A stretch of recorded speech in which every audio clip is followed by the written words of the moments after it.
Yvette Lozano. I practice medicine in Dallas, Texas, and have been doing so for the last 20 years. I am an activist, and that began when Obamacare showed up. The reason I'm here today is because I want you to know the truth about this virus. I am currently treating COVID patients in my office. Let's start just with some simple numbers, and we've heard these numbers, but I want you to think about them. 330 million people in the United States of America. 29 million people in the state of Texas. 2 million people in Dallas. 111 dead. Now, when you see those numbers, it kind of shocks you that we could stop society for 111 deaths. Let me explain how they do it. Here is how it is notified to you.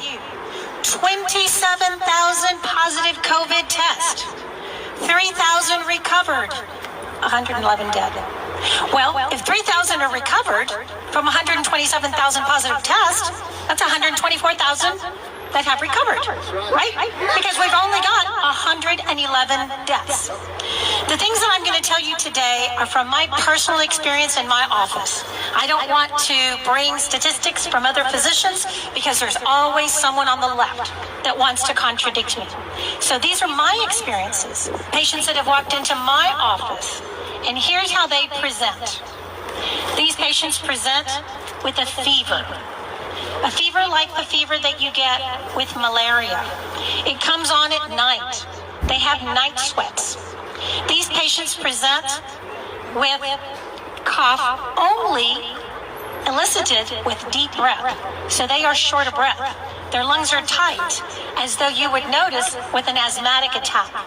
But most importantly, these patients present in panic. They are afraid. They are anxious. They're actually afraid to get diagnosed. They have been staying at home for days and not coming into the office. Why is that? Well, that's real simple.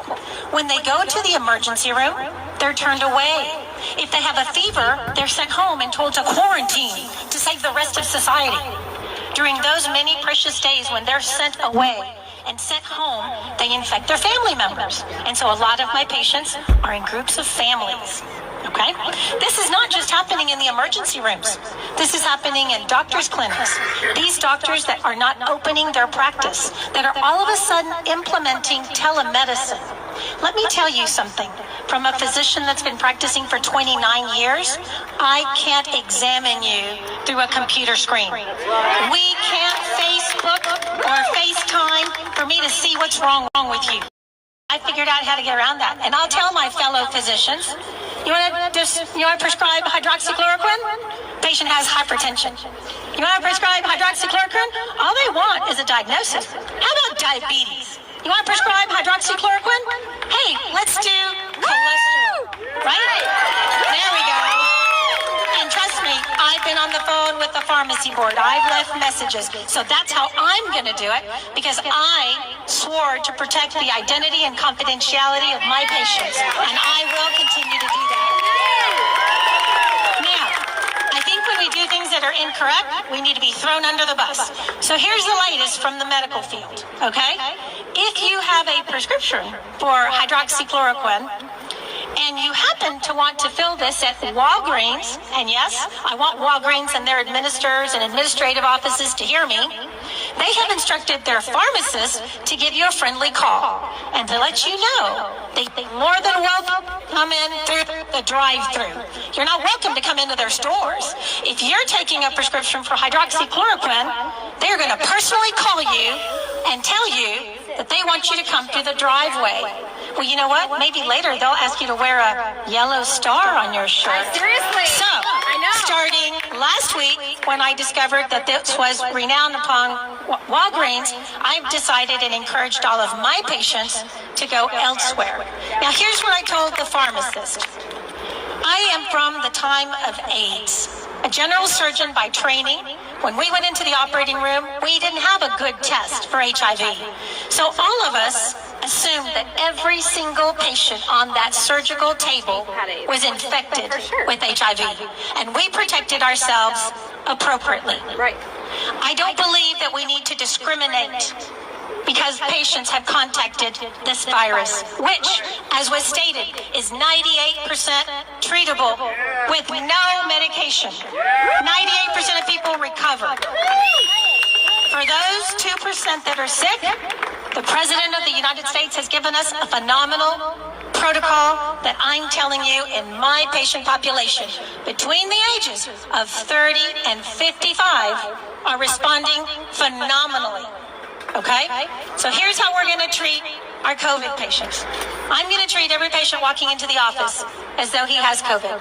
But I'm not going to make him feel like he's a leopard or has leprosy. And I'm definitely not going to discriminate with him. I'm going to calm him down. I'm going to reassure him that there's treatment protocols out there.